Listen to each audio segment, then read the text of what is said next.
important for people to understand that a virus has never been isolated. Not once, not ever, and never will be, because it doesn't exist as described. If you look at Dr. Stefan Lenke's work, he was the one really to get things vocalized.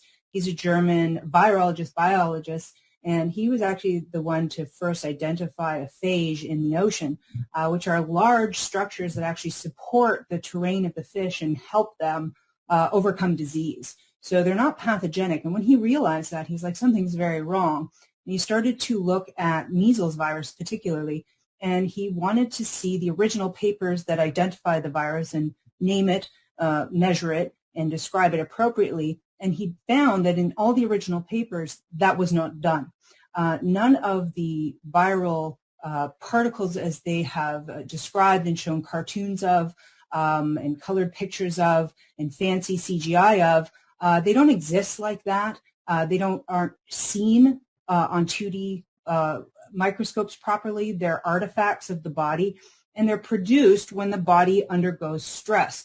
Stress, toxins, and nutritional deficiencies will lead to issues in the body where cells start to proliferate because they have to fix a problem. And when you have waste material gone out of control, then you have to remove them. The body has to remove them. Now, if you are living a lifestyle where you're feeding yourself all kinds of bad foods, smoking cigarettes, drinking alcohol, drinking lots of coffee, not taking care of your health, then each spring you usually go through a natural sort of detox where you remove these materials through mucus out of the body.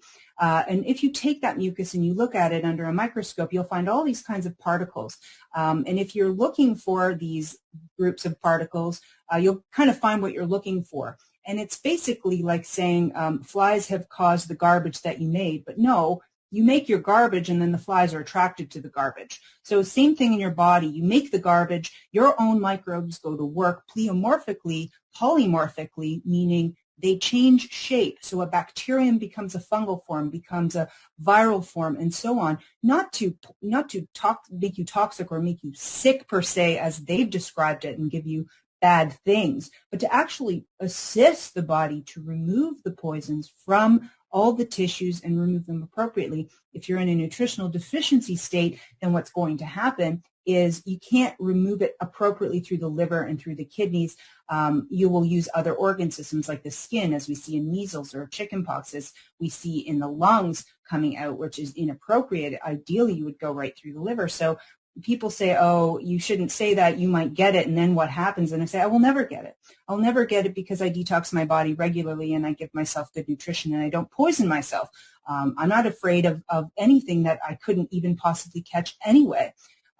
So understanding that right from the beginning, we do not have a virus, we do not have it identified appropriately, and it does not satisfy Henle-Cox postulates. And even in the original papers from COVID, from China, it states in that research that it does not satisfy Koch's postulates, which means if you take an isolate and you remove it and you put it in a healthy individual, you should be able to make that disease appear. They have not done that work. They cannot do that work, because if they were able to actually isolate it and do that and try to infect a healthy subject, nothing would happen. If you look at any study done on contagion, what they have to do in order to produce a disease response is poison the host. It's exactly what vaccines do, by the way. If you actually could make a vaccine with just the isolate of what you were trying to promote some sort of immune response from, say, even a bacteria, what would happen is nothing, because you have to first poison the host in order for them to go through a violent response and produce cytokine storms and all these kinds of immuno particles to get this absolute non-self out of the body. And that's why vaccines don't work unless they put the poison adjuvants in, the metals and the polysorbates and the antibiotics and all of these violent tissues that don't belong in your body. So right there, we don't have contagion and we don't have viruses.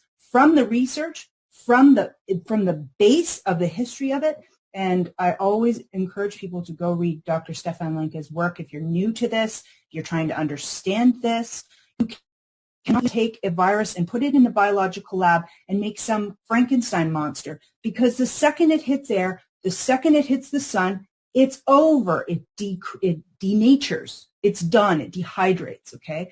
All you can do, if you want to make a Frankenstein monster, which I know they have in lab, you put it in the vaccine and you put it in people's bodies, and then you have a very big problem on your hands. So the first step is to make sure you're eating right, you're detoxing the body, you're learning about how to do that. And the next step is to not take a vaccine, because that is exactly how you do get the biological agent inside your blood, in which it will cause a huge problem on every possible level and can be very hard to heal, as many of us have attested we are vaccine damaged. I am myself.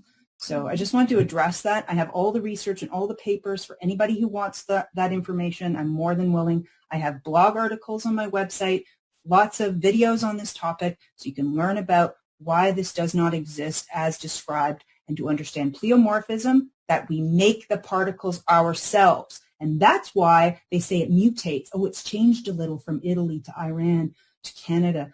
Why? It hasn't mutated at all. It's because we each make individual particles that are a little bit different than everybody else. So you can look at that map that they say it's mutated, and it's all bollocks. So I want to get that point across. Thank you.